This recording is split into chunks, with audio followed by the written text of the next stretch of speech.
Après 4 siècles d'esclavage et de traite négrière, l'Afrique est à nouveau plongée dans l'obscurité de la domination coloniale. Territoire conquis par les armes, la société déstabilisée, le peuple meurtri et le désarroi total. Au plus fort de ce désespoir, l'envahisseur durcit le ton par une politique d'assimilation culturelle aux valeurs occidentales. L'assaut final, anéantir la foi du peuple fortement ancrée aux valeurs islamiques. Nous sommes en 1883, 1301 de l'Égypte, village de Mbacké Kayor, un centre d'enseignement islamique très influent au royaume du Kayor. Un nom retentit. Un homme apparaît sur la scène politico-religieuse. Muhammad Ben Habiballah, plus connu sous le nom de Cheikh Ahmadou Bamba. Un charisme d'exception, une érudition inédite, une foi inébranlable, une sincérité doublée de courage, son attachement à l'orthodoxie musulmane et son intransigeance pour tout ce qui touche les droits de Dieu et des hommes sur terre finirent de faire de lui un soleil brillant, attirant irrésistiblement les cœurs. L'homme apparu dérange pour d'aucuns et soulage pour d'autres. L'heure est grave.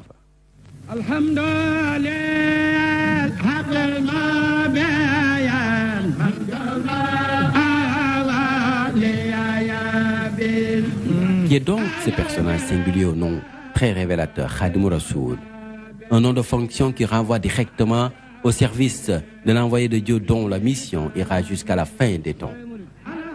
Il a vu le jour par la grâce de Dieu en l'an 1272 de l'Égypte, 1855 à Mbacké, une localité située dans le Bawol du Sénégal des royaumes. Il est le fils d'un grand érudit et jurisconsulte de Mohamed Mbacké, plus connu sous le nom de Momar Anta Sali. Sa vertueuse mère, Seyyidatuna Mariama Bousso, grâce à sa piété, sa vertu et son scrupule, finit par être communément appelée Jaratullah, la voisine de Dieu. Une perfection spirituelle et intellectuelle qui ne pouvait résulter que d'une lumière provenant de Dieu. Cheikh Ahmadou Bamba était un éducateur hors pair, un grand pédagogue, un enseignant qui produisait les manuels de son école. Auteur d'une production littéraire inestimable, il vivifie les sciences religieuses islamiques dans toutes ses branches. À ce titre-là, oui, l'homme dérangé.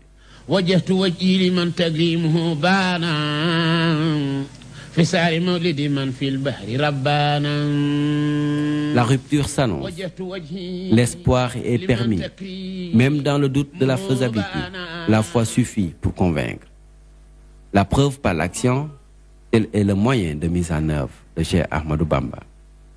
Il s'est désormais engagé à réhabiliter la voie du pacte d'allégeance légué par le prophète et ses compagnons et dont la négligence a fortement fragilisé et affaibli l'unité et la cohésion qui faisaient la force des musulmans.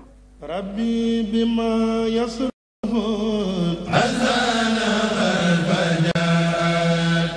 Cheikh Ahmadou Bamba intensifie ses activités d'adoration de Dieu et conforte la foi des croyants par une pédagogie enseignante exceptionnelle, une capacité inédite de rassemblement des peuples.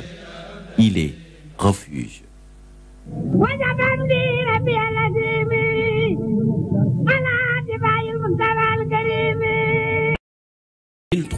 1301 de l'Égypte, 1882-1883 du calendrier grégorien.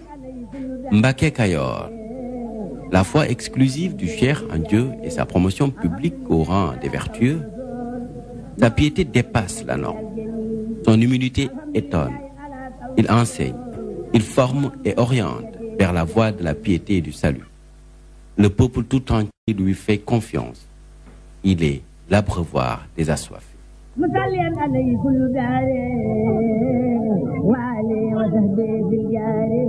1301-1304 de l'Égypte, 1883-1886, Mbacké Bawol. Cheikh Ahmadou Bamba devient le point de mire de la communauté musulmane. Une adhésion massive et diversifier les disciples. Il casse la logique des classes et restaure la règle de l'équité dans la foi. L'ambiance grandissante devient alors insupportable aux yeux de ses proches, des administrateurs et des aristocrates. Il quitte Mbacké Bawol en 1304 de l'hégire 1886.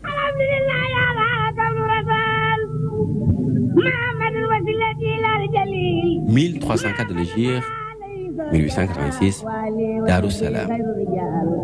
C'est à Darussalam que le Seigneur lui indique une demeure qui, dans toutes ses limites sacrées, est sous protection absolue de Dieu. Son nom de baptême est Touba. Elle fut fondée à la fin de 1305 de l'hégire 187 et au début de 1306 de l'hégire 1888.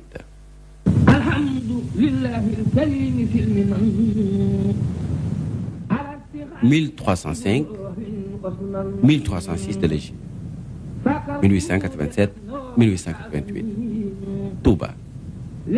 Les 7 années d'intense activité de dévotion sont couronnées par la retraite spirituelle du cheikh en Ramadan 1312 de l'Égypte, 1895, dans la mosquée érigée dans sa demeure à Darou Khoudoss. Son maître, le prophète paix et salut sur lui apparut pour l'élever au rang de Paul de son époque, alors qu'il était à 3 mois de la quarantaine. Nul avant lui n'avait accédé à ce mérite sans avoir atteint les 40 ans fermes. Il engage sa personne. Il postule dignement pour la mission ultime du salut des peuples. Il se dit prêt à relever les défis par la piété et dans la paix. La mission est lourde, le gage pesant, mais son courage défie des montagnes d'obstacles. Il est alors désigné, oui, il est porte-étendard. Le départ, le grand départ.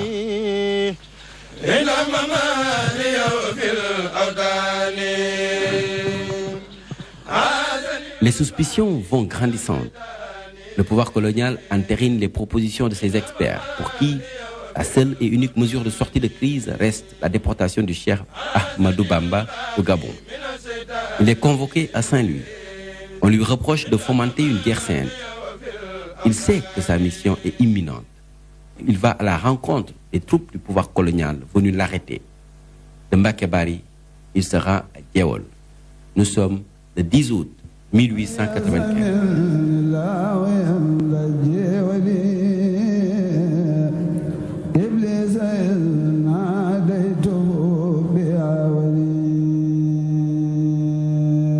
Une armada de provisions de guerre mobilisée. Le pouvoir colonial croit attaquer un chef armé. Le cheikh, quant à lui, demande à ses disciples de ne pas le suivre. Il marchait seul, méditant et toujours serein. Il ne sacrifie pas le sang des autres. Il est digne. Assirou, a-t-il dit. La parole en témoigne.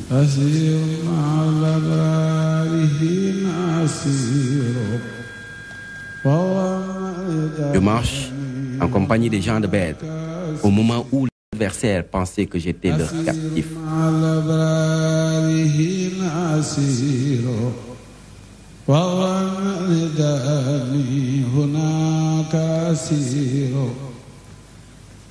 Le conseil privé, après avoir entendu la lecture des rapports de messieurs Merlin et Leclerc, et fait comparaître Ahmadou Bamba, a été d'avis à l'unanimité qu'il y avait lieu de l'interner au Gabon, jusqu'à ce que l'agitation causée par ses enseignements soit oubliée au Sénégal. Telle est la décision du pouvoir colonial. Le cheikh est conduit à Dakar. Il se consacre à la lecture du Saint-Coran, rendant ainsi grâce à Dieu dans les moments les plus difficiles.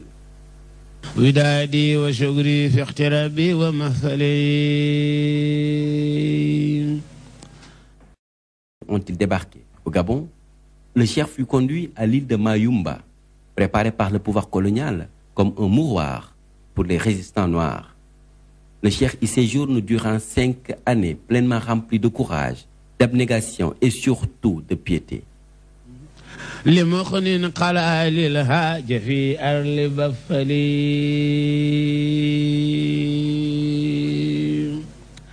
Après plus de 7 années d'exil sans résultat, le pouvoir colonial est contraint, la mort dans l'âme, de faire revenir au Sénégal Cheikh Ahmadou Bamba, l'image de Cheikh Ahmadou Bamba est auréolée, faisant de lui l'espoir des peuples d'Afrique et le vivificateur des valeurs essentielles de l'islam.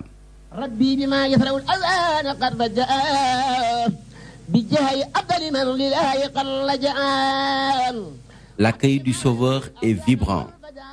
La mobilisation des disciples est forte. Mam Cheikh Ibrahim Fall mobilise les foules. Mam Cheikh Anta Mbacké l'accueille à Darou Salam avant qu'il n'aille s'installer à Darou Mannan où résidait son frère Mam Thierno Birahim. Il relance la voie. Les rassemblements de Darou Mannan affolent les colons. Des rumeurs d'attaque sont perpétrées. C'est la panique totale. On est au mois de février 1903. Cheikh Ahmadou Bamba est à nouveau convoqué à Saint-Louis.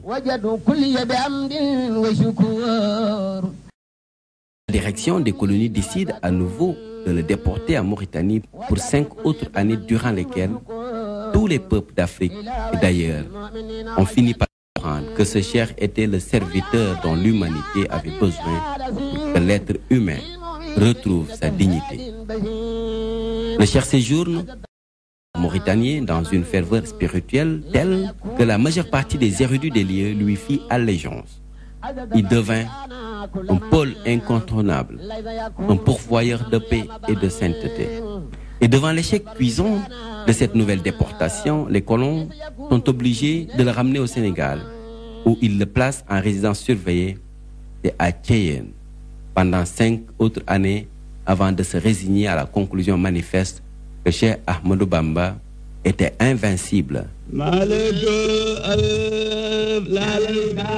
Le cheikh s'installe à Diourbel, redonnant ainsi courage et référence de valeur aux musulmans. Ce parcours pavé d'épreuves mène aujourd'hui à la consécration par la commémoration de la date du départ en exil de Cheikh Ahmadou Bamba, célébration recommandée par le chef en guise d'action de grâce. ak ragal ak yaakaar sëñ Touba rek lañu ko def bi ñu ko defee sëñ Touba nag dafa am sabab si moo di sëñ Touba ba mu ne ñokk ket dafa daal di wane xalaatam la mu bëgg a def ak fa mu bëgg a jëm la mu jëkk a wax moo di shahidtu anna allaha rabbul xalqi wa anna ahmada rasulul xaqi seere naa ne yàlla rek moom bindéef yépp seere naa ne yonente bi mooy ku ñu yónni ci dëgg loolu ñu daal di xam kii ne jàpp na ne yàllaay buur jàpp na ne yonente bi mooy ndawam mu daal ci teg ne dalla ni yàllaahu ala muhammad yi waxaadani muhammadu li samadi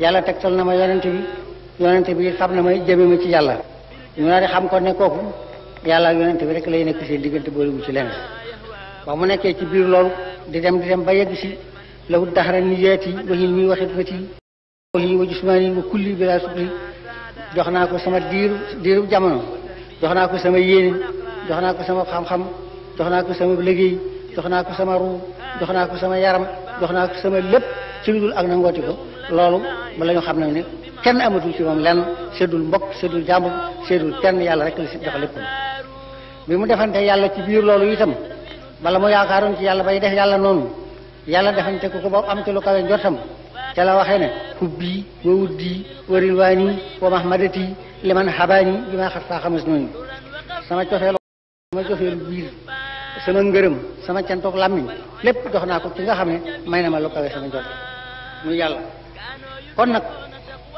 nun ay murit lanu murit gi dara waralu ko lu nit boo ñëwee ci moom ni ko dama bëgg nga jur ma mu nangu laa jur aw santam ngay daal di fab moom tur bi ko ndeyam ak bàyyam tudde woon da koo bàyyi fee tudde rasulillahi wëlbati tuddi muridullahi nag képp ku jàpp ci moom rek daal koy doon kon nag mel na ni murit amut sëñ Tuubaa rek am ngir bi nga jàppagut ci kenn ñemewu laa tudde murit te bi nga ko jàppee kenn ñemeetu laa wooteel du murit kon murit amut sëñ Tuubaa rek am nun murit nag sunu jikkoo sunu melo sunu baax li nga xam ne ku la ko wax ak ku la ko waxut moom lay def moo di képp koo xam ne ni yàlla def sëñ Tuubaa neex na la wutaleetul la ak sunu bopp sunu bopp rek la ak koo mën a doon koo xam ne ni mu def ni ko yàlla def naqari na li limaaliwul la ci dara noonu dong la